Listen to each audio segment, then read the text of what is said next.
So let's talk a bit about German history today. I never talked, I think, in depth about German history on a dedicated video.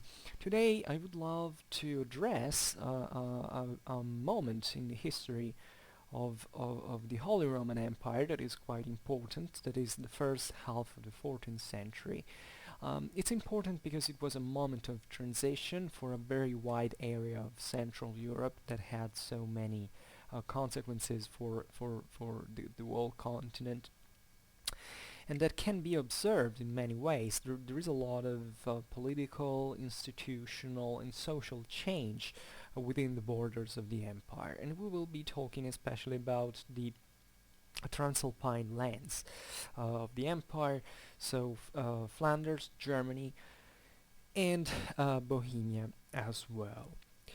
And first of all, what I think it's important and very fascinating about German history throughout all its at least medieval and even modern and even contemporary history is the broad variety of you know of environments that you find within these empire, and how, however, the whole from a broader perspective, the idea of empire implied the fact that these lands would be somehow made up an unicum that still recognizing the local differences and prerogatives had to work like one. Recently I made a video about the Hohenstaufen and especially also about the consequences that the end of these dynasties had in Germany, and we have seen that from the second half of the 13th century there was at least an acceleration, because it was something that already existed in the political fragmentation of Germany. And you can argue that the first half of the 14th century was a bit different, because indeed imperial power was very weak, but at least there were certain princely powers that were trying to re-establish some sort of order, and it's very fascinating to look in detail at their stories to understand how they were supposed to achieve such a goal in such of unitary view in such a fragmented scenario. And as we know, in many European countries, normally there was a major or high nobility that had a great power, that however was still into dialectical relation with the minor aristocracy and the merchant classes, and let's say that still had a quite important role in stemming the expansion of royal power. Germany was definitely one of those places, because the same imperial authority and royal authority had been weakened by the territorial princes.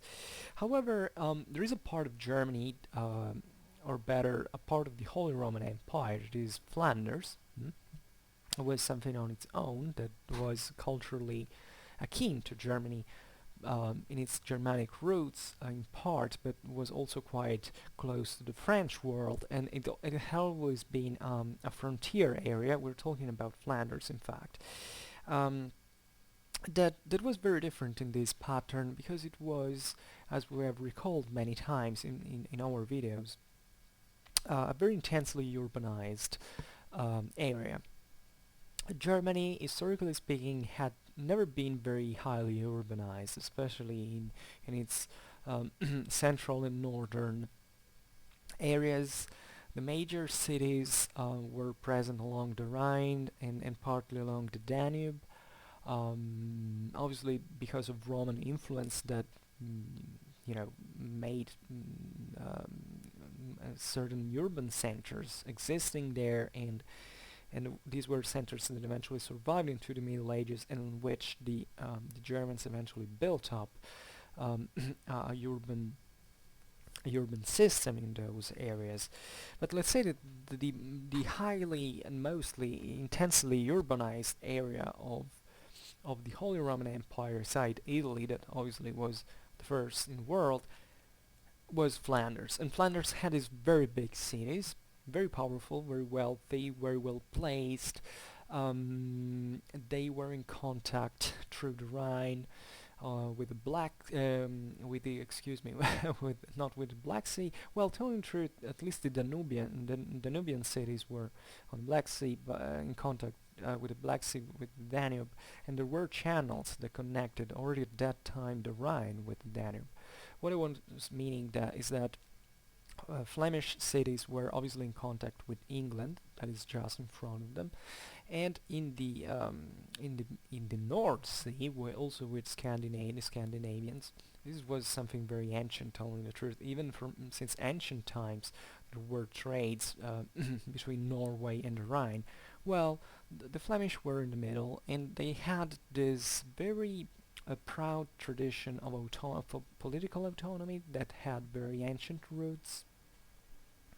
We can date it back to the Viking Age, where when these cities that were more exposed to Viking raids were granted rights by the German emperors, because, or German kings at least, because they were more exposed and more difficult to reach, and therefore they were granted rights at least to have the chance of putting up a self-defense with local militias and such. And they had grown to the low Middle Ages as very wealthy centers.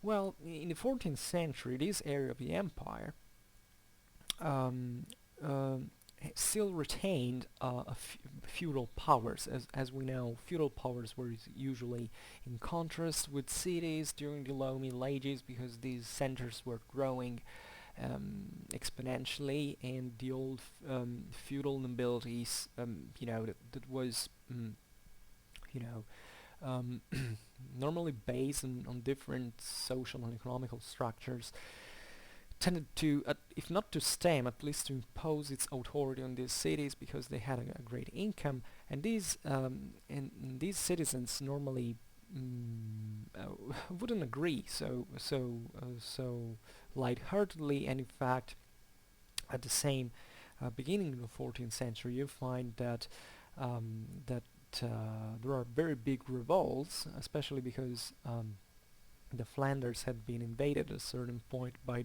the French, and the local Flemish communities didn't want to pay money to this aristocracy that had always been uh, a bit always in between France and Germany. It's difficult to. There were, as I was saying, border areas, frontier areas. So in a way, the Flemish communities had always played this game between the Empire and the Kingdom of France, to escape the one or the other. And the 14th century was a moment of great revolt against these feudal powers, that also brought in military history to some of the great infantry victories over the heavy cavalry, noble heavy cavalry. And what you find about the power of these cities in the 14th century is that the Count of Flanders, so the guy who was in charge, feudally speaking, of Flanders, had to share power with the local powers, and especially with the so-called assembly of the council of the normal assembly is better, because the council was the something different. The assembly of the three cities. Each of one would have a council, I guess, that were Gand, Bruges, and Ypres, or Ghent, Brugge. I don't know if Ypres has also a Flemish name. I suppose so. And these were some major centers that are really on the frontier. These are areas where were fought over and over again during the medieval, modern, contemporary history between the French and the Germans. yet at that time were quite powerful and politically autonomous, and the power of this assembly of, as we have seen, of Flemish cities was extremely uh, was extremely competitive towards obviously the comital power. And the Count of Flanders would try to balance this immense power of the cities with other organisms, with other collegia, essentially with um, other sort of colleges meant broadly, because we don't have to believe, there were quite clear institutional situations. There were normal colleges of various local powers that would come together in order for common interests. Here we can see the landowners, the clergy, and nobility, other urban centers, and even castle lordships that were obviously afraid of the expansion of Gand, Bruges, and Ypres, and that obviously was and that obviously were always also searching for, some benefit for their own. So maybe it was a very fluid political situation in which you could find, every city making its own policy, and even in this assembly of the three cities, maybe each city was in competition with the other and would ally with different entities. So a very, as you understand, a very um, um, um, very entangled situation that it was very difficult to districate, also because there wasn't in fact a very strong central power that could intervene there directly in solving the situation. However, all the actors involved tried to put a balance. So this is, I think, a very important part of the Middle Ages, the idea of finding an equilibrium. Mm.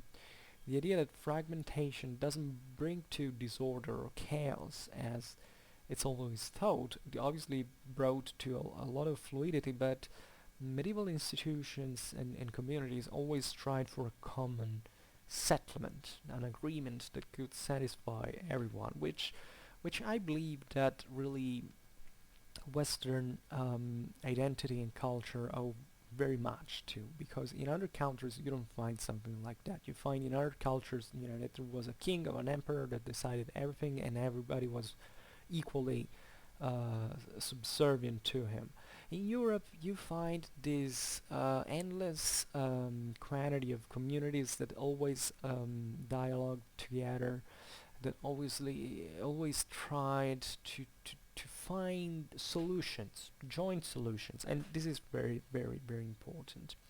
However, Flemish situation is something we have looked at just to make you understand how intricate um, the world situation was, but especially um, how cities were in that specific region of the empire um, very strong, very autonomous, and very self-determined, politically speaking, and aware of their power. So, and it was a situation where that could be allowed, in fact, because of their relative distance, detachment from the imperial affairs proper.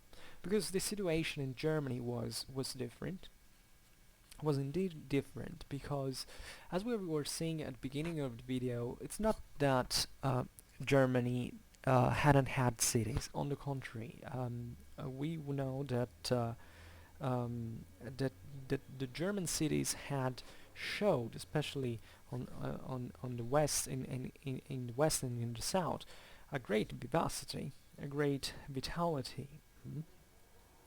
mm, both from an economical and a political point of view. And yet, the situation was a bit different in many ways, um, because the situation in Germany was more centralized, paradoxically speaking, even if it was so fragmented, and especially there had been um, a different tradition, a struggle, especially between these cities and other princely powers such as lay princes but even ecclesiastical princes that uh, had been won by princely power. In fact, yet, and we're talking about a struggle that really went on since a very early age. It's something you can find especially in the 13th century. These very powerful German cities that want to expand and to get rid of the yoke of the local bishop or the local prince. In Italy, this had happened. You can't say immediately, in time where when cities had expanded, authority, the feudal authority had always been very weak there, and the German emperors had tried to basically reduce the Italian cities to obedience, but they were too far. They were across the Alps. On the other side of the Alps, in Germany, instead, cities had overall been choked by the princely power or royal power, but we will be seeing how royal and imperial power actually sometimes used the city power to stand instead the princely power by granting rights, for instance, of free cities of the empire, the so-called Freie Reichsstädte. That means, in fact, that in German. Um, and it was typical of emperors of giving rights to certain cities by saying you're free and no prince can subdue you, and obviously that tied these cities to the emperor into imperial authority. And it had happened therefore that certain cities had survived into uh,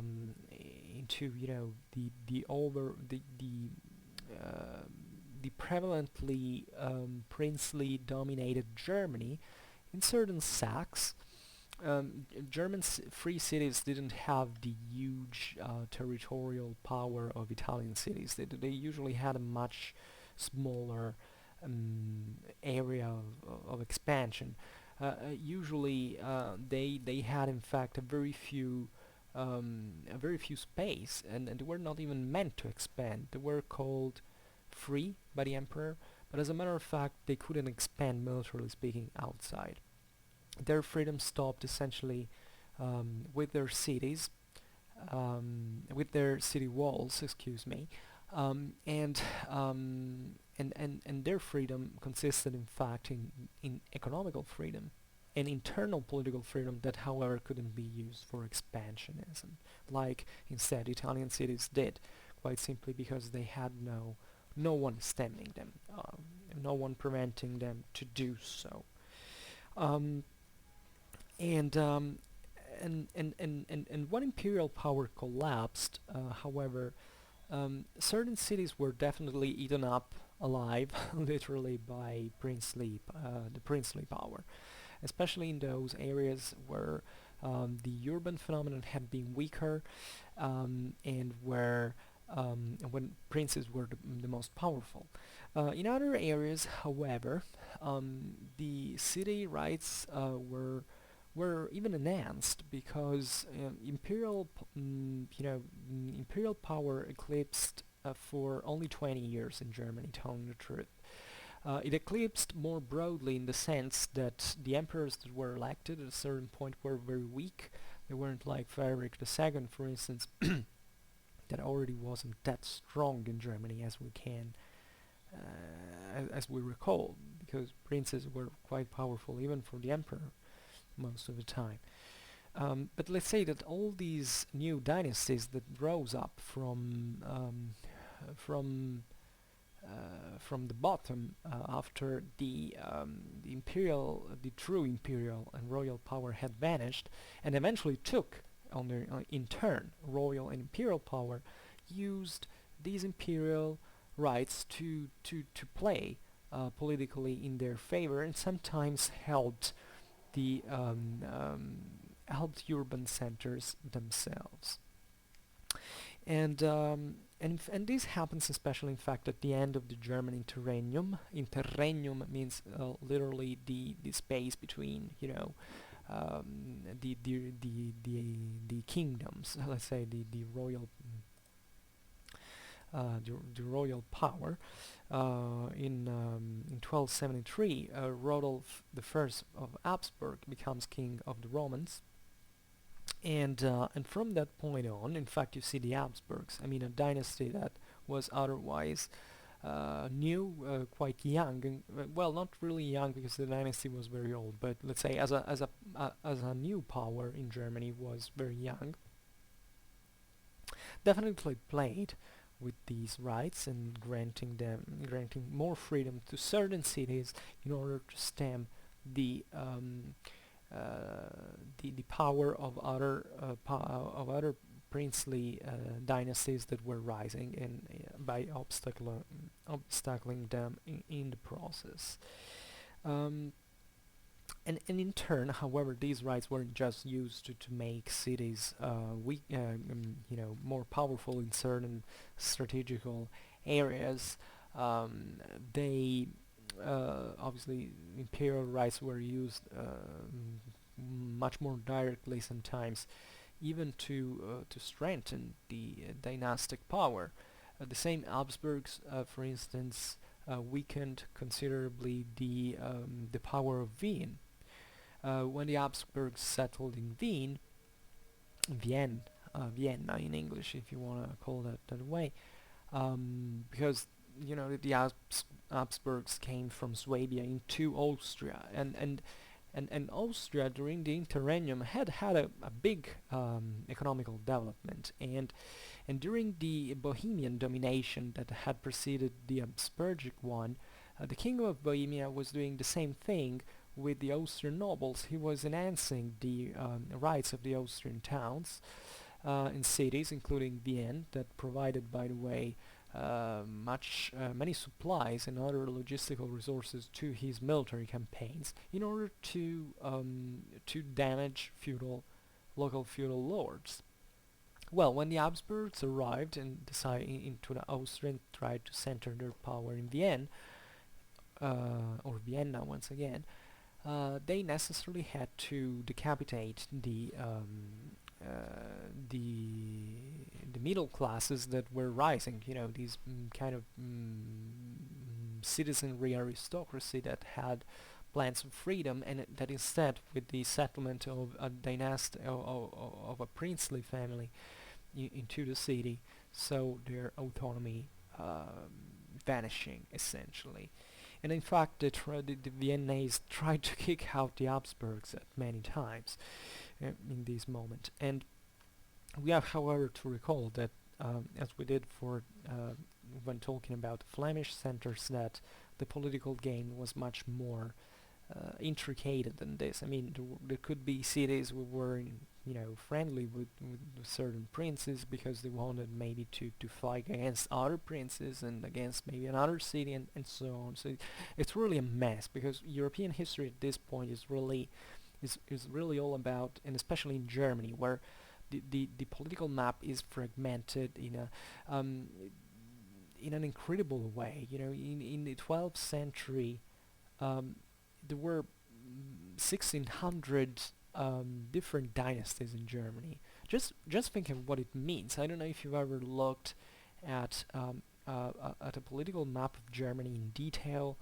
at this time. You can It's a mess, and any cartographer, any historian that cares about these topics knows that it's even impossible to represent cartographically the various dominions, because they were so interconnected. There were so many structures placed and rights that local dynasties enjoyed onto various mm,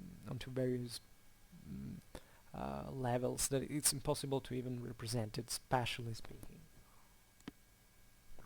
And um, and in fact, the Habsburgs are that we named not by chance are the brightest example of this, as they played a lot like that into the Rhine and into Austria from this point of view. It's very interesting, for instance, that Rodolph of Habsburg destroyed I don't know how many tens of like 80 castles into the Rhine Valley in order to raze to the ground the enemy nobility. So think of how much it costs to do something like that. And the Habsburgic aim was at that point to establish the Habsburgish family as the leading power in Germany. But unfortunately, the imperial rights and possessions had decayed so much and went eroded so much in the past decades that they gave up. And instead of making an imperial power, an imperial policy with imperial aims in scale, they basically ended up to strengthen more their local dominions, because they understood that it was impossible to recreate that strong centralized royal authority in Germany with all these other political entities essentially hoping that that wouldn't happen, because it was really like that, the political game in Germany, that there wasn't an active crown. Traditionally speaking, in Germany, it's always been that way, and obviously, when the emperor died, everybody wanted to become emperor for its own dynasty, because of these imperial rights that could be used as weapons against the others. But at the same time, the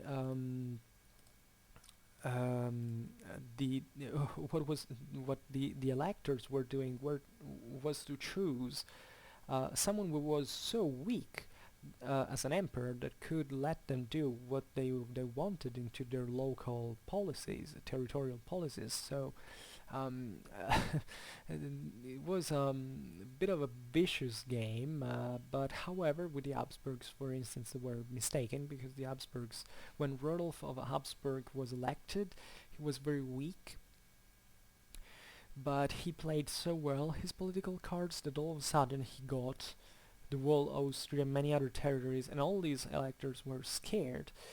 And at the same time, from the other side of let's say, these imperial these local dynasties were however growing very much. So paradoxically speaking, this brought to a strengthening of the same dynasties, and therefore consequently to the rise of powers such as the Habsburg one, but we will be seeing there were others that unified parts of Germany, politically speaking, and could work once again into a form of unitary, at least influencing sort of the whole kingdom in a way. And this is very interesting that Italy and Germany worked a bit in the same way during this time, because you could think that with the end of imperial authority, Italian cities and German princes would have fragmented even more their respective kingdoms, and instead they didn't. Both in Italy and in Germany, there were um, um, local powers that managed to build something, mm, not to fragment, but to recompose in a way. This is the beautiful verb, to recompose the political asset of these kingdoms. in part because obviously nor Italy nor Germany would make it as obviously as not even remotely as national monarchies. Still in the modern age you find that Italy and Germany were considered the weak areas of Europe because they were fragmented, incredibly fragmented. They became the battlefields of Europe. Germany had still, I think, at the end of the Holy Roman Empire, like 300 different states in Napoleonic times. Italy, paradoxically, was much more politically unitary than Germany, and this is very interesting. Also, because Italy fell under the dominion of foreigners, while Germany didn't. So it seems a paradox, but it's very fascinating even to think about medieval developments in a modern also in perspective thinking about looking at modern history etc. And however, going back to Germany specifically, I like to make comparisons with other countries to add more of a European perspective here. And indeed, there was another dynasty that represented this very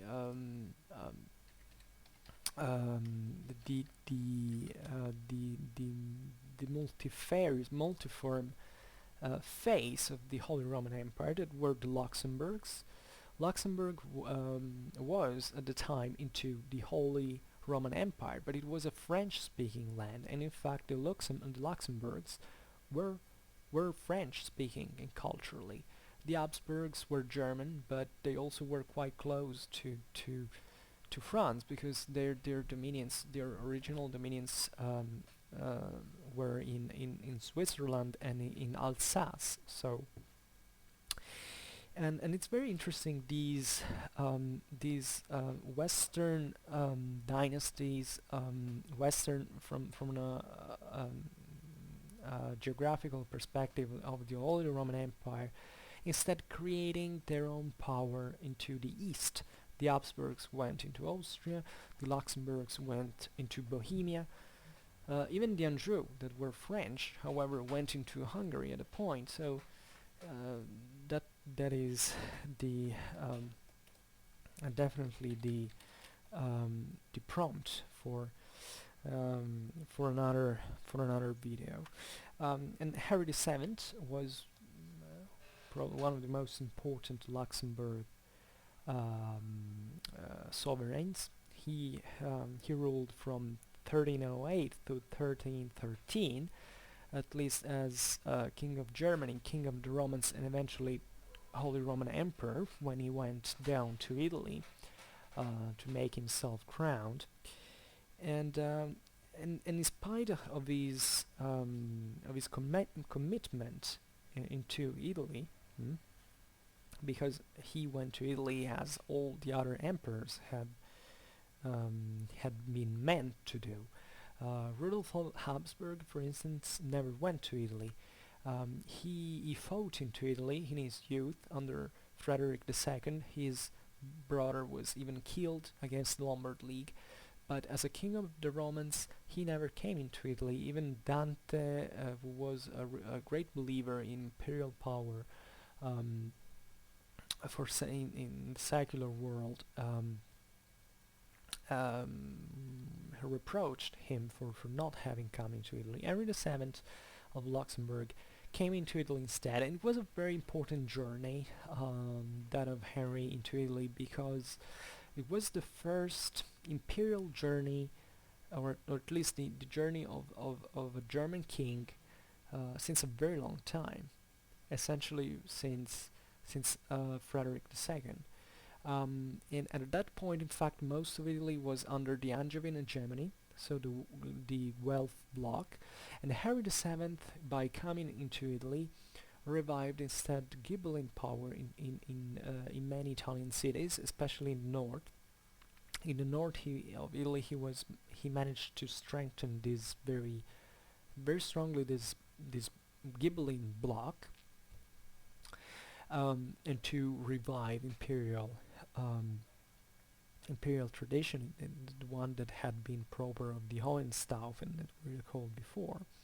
However, you see that that was it wasn't really a practical opportunity to go into Italy and to try to get money, to get power, to get crowned, and maybe to harm the Angevins, that being the French, the enemies of the empire at that time. But not much as an emperor, but as a prince of his house, however, he went forming his power into the kingdom of Bohemia. Bohemia had suffered a lot of political um, instability before this happened, obviously, because the old Przemysl dynasty had faded out, but Bohemia had already been defeated, military speaking, by the same Rudolf of Habsburg, famously at the Battle of Markfeld of 1278. And you know, it was probably a matter of time before it fell. But even in here, um, um, the situation is much more complicated than I'm telling you, because the Habsburgs at a point were about to fall, and it's until the 15th century that the Habsburg house was essentially safely instated into to Austria, and at least in there, um, because the house was divided in two branches, were problems, wars, infighting, etc.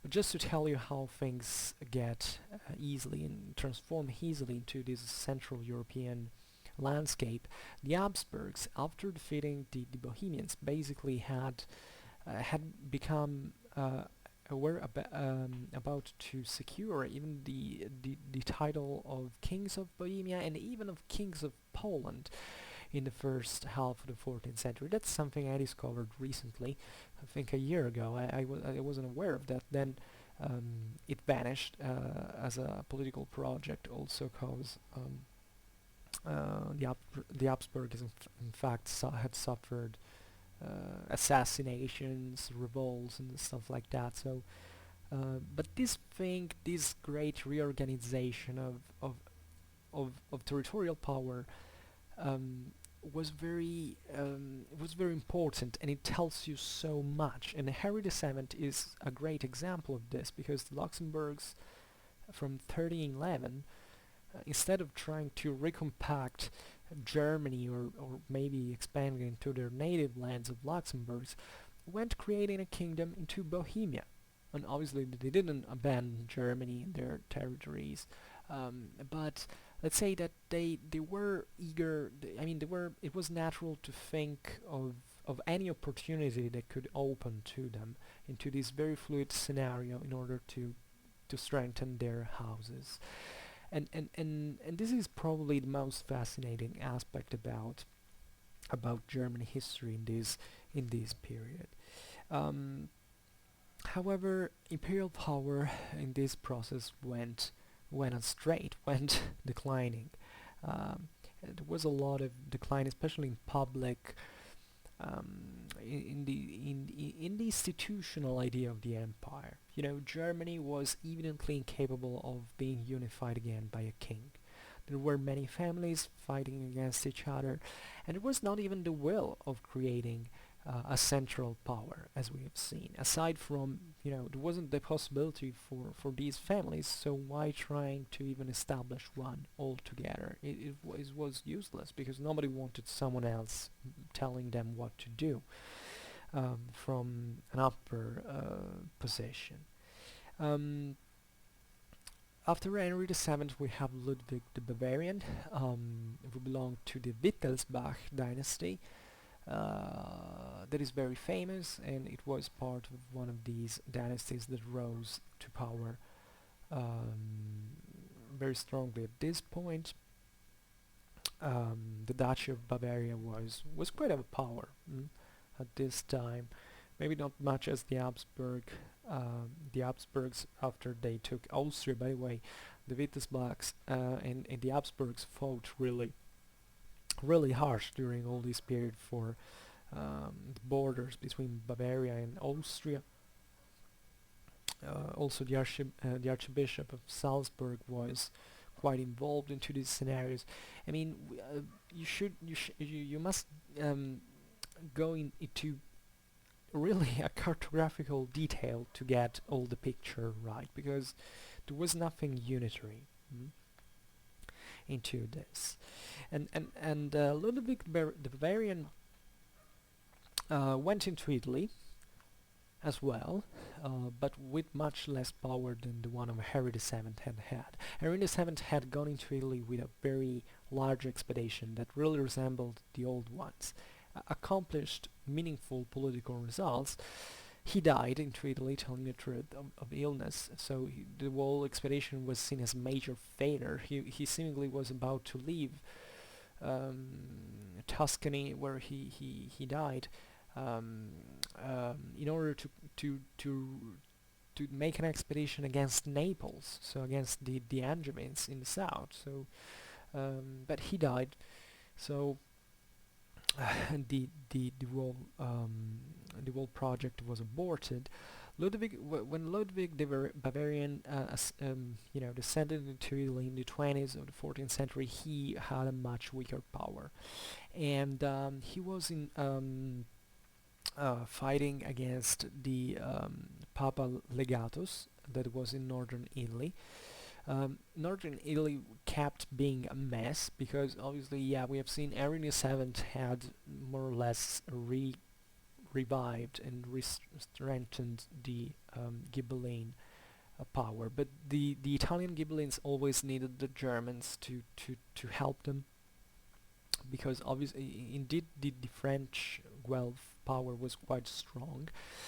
And here we find that the Pope's legatus was basically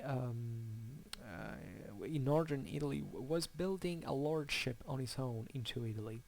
Theoretically he had to be there just to defend the Guelph Italian cities from from the Ghibellines and the emperors, but the situation was so massive and fragmented, and the Pope was in southern France at that time. He had even abandoned Italy, at least physically speaking, and this legatus was building a lordship, a papal lordship on its own in the middle of the Po Valley.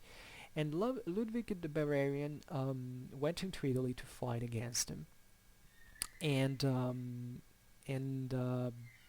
the situation was that he had to come back to Germany at that point, also because the Habsburgs were always threatening his dominions, etc. But he had managed to build a lordship on his own into northern Italy.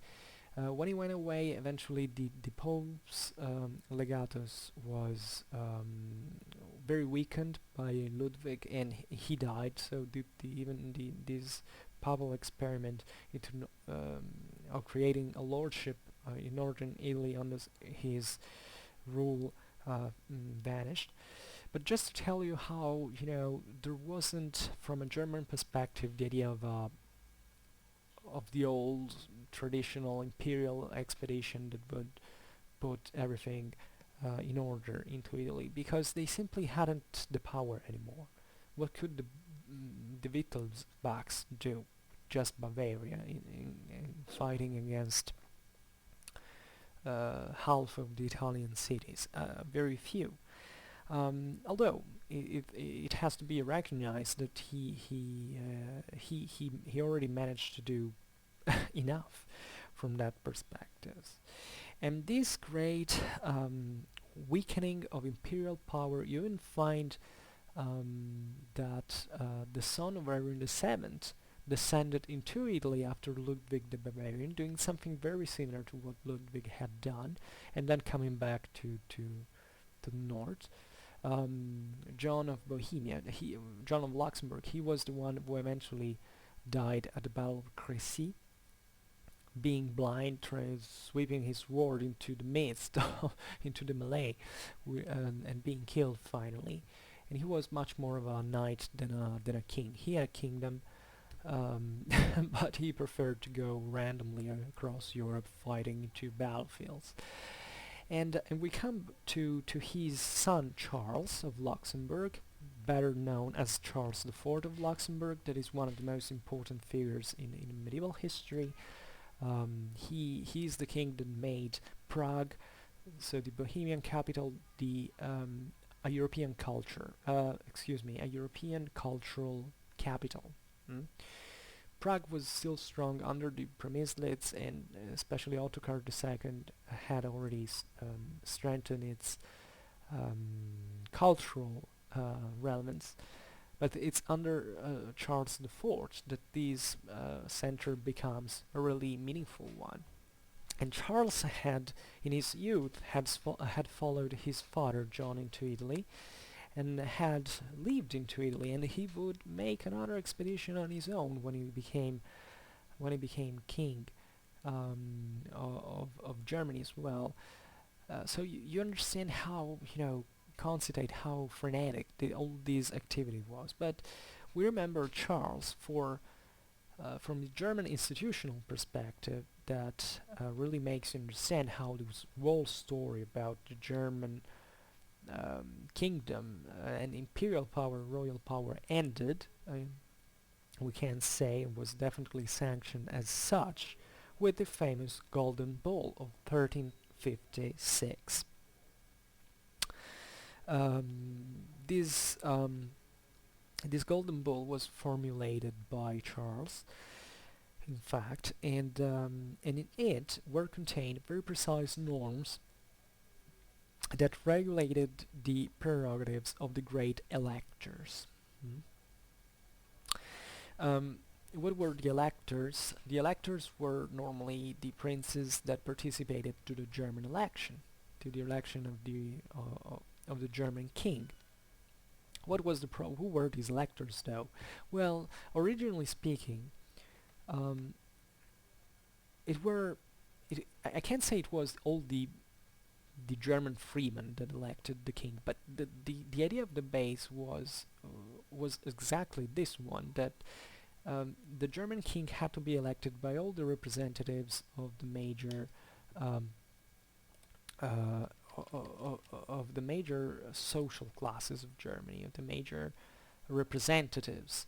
So we're talking about the whole nobility. We know about certain German royal elections in the Middle Ages, in the 12th, 13th century, where hundreds, if not thousands, of knights, of noblemen came to elect the king. So it was a very we can say that it was quite informal in the way it was carried out.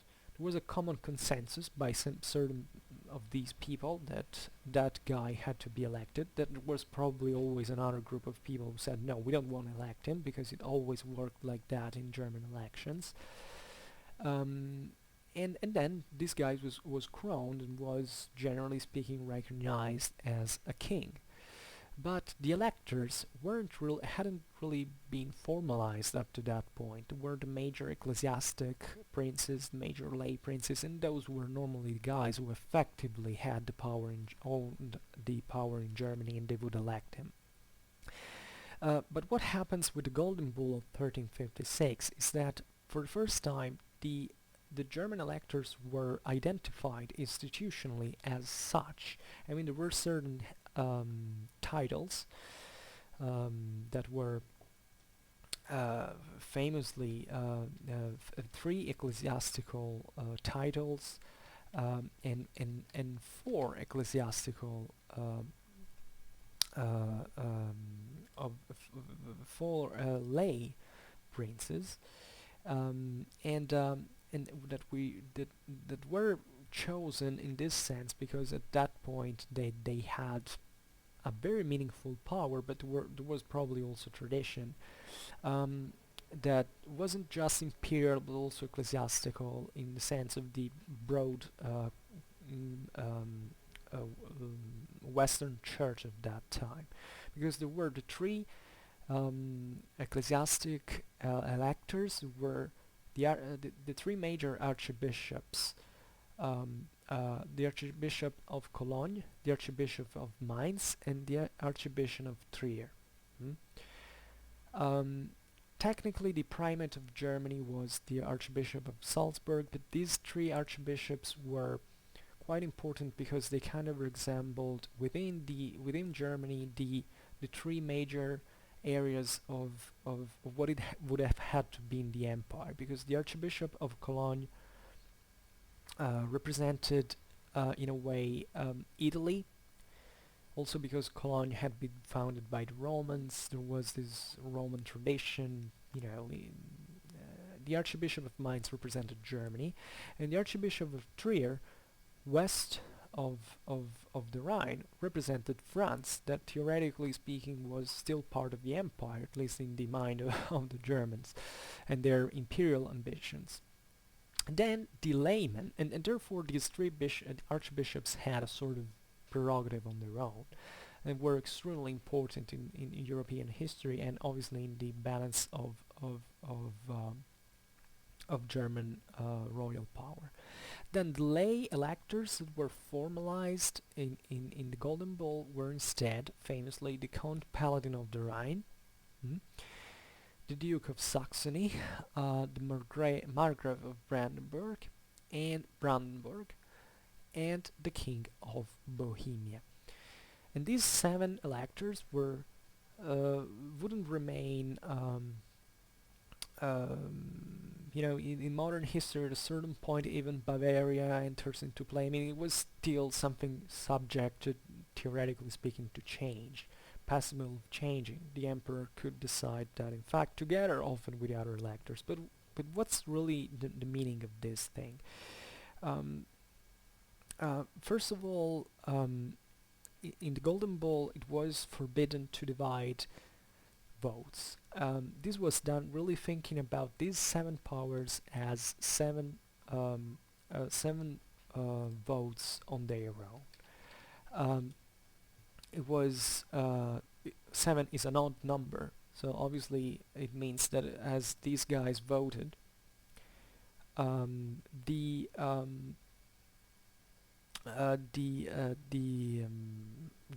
election was obviously clear in its result. Unfortunately, in practice, it wasn't like that, because maybe one elector could decide not to vote, and therefore making the system enter in a sort of crisis. Or maybe it happened, quite frankly, that certain electors elected their own emperor, and others refused to do so. So it had already happened many times before the Golden Bull. But the idea was that aside from these 7 electors, there couldn't be others. So this theoretically simplified the political game, because if you're not an elector by imperial right, you can't vote, and your vote or your interference into the election doesn't count legally.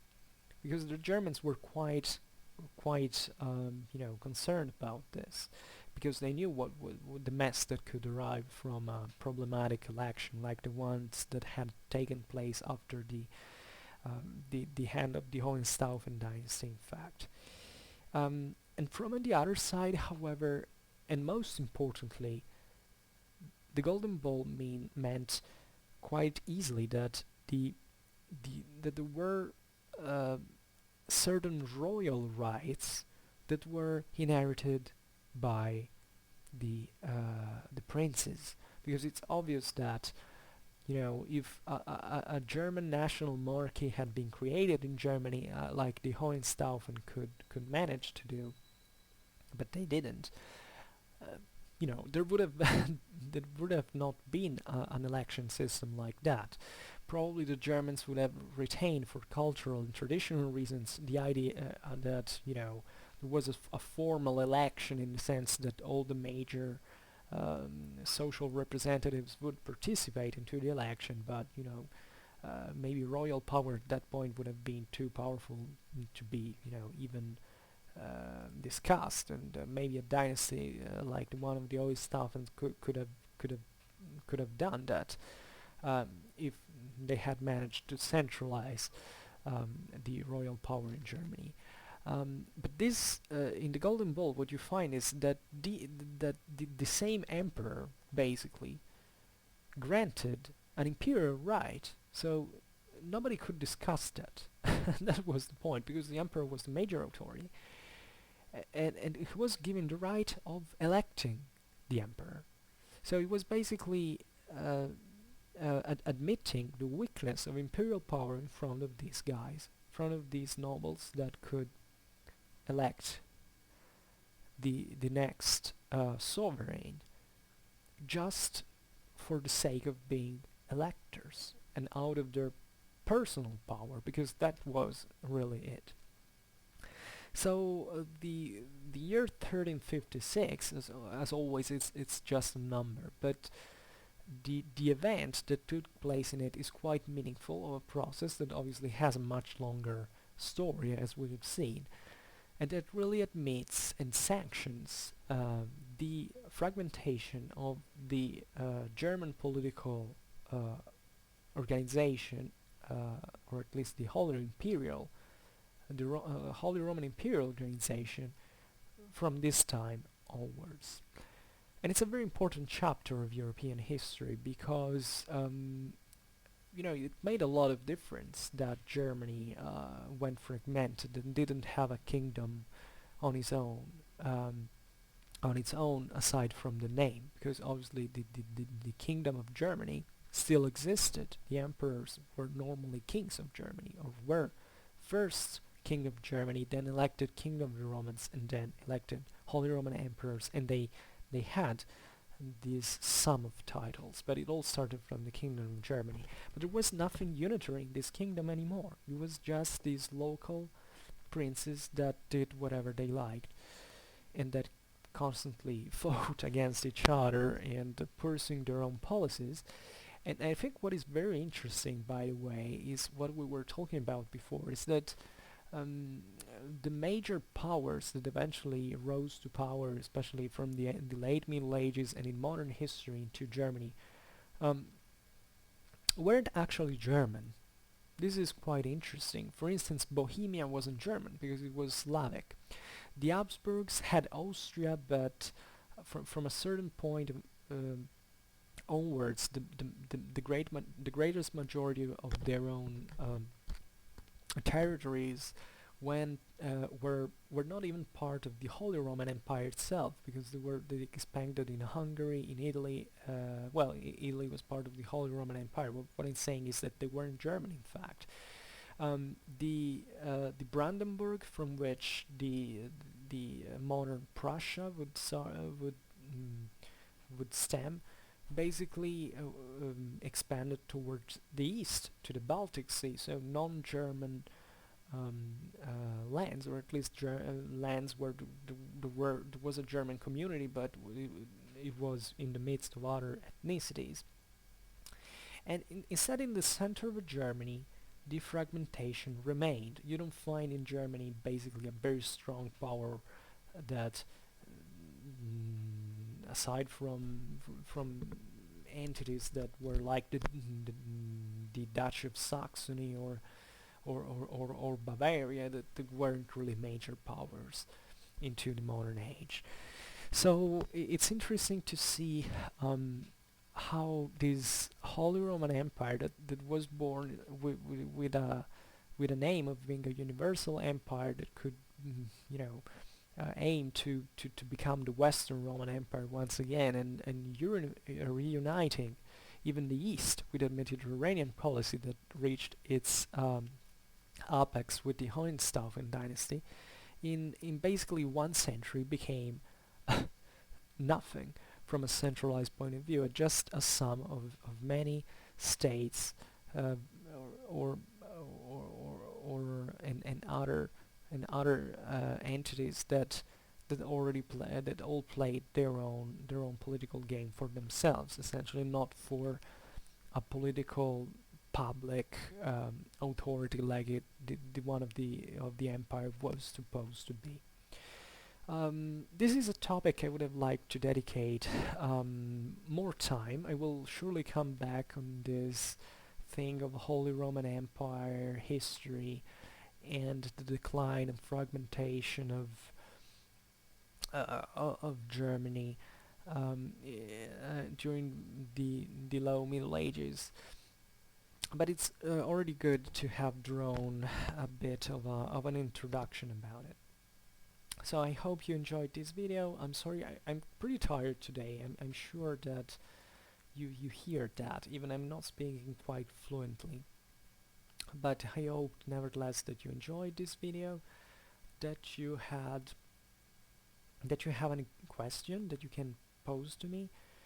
And if you like this video, share it, or leave a like or comment, and email me if you want to know anything or even ask a video on commission.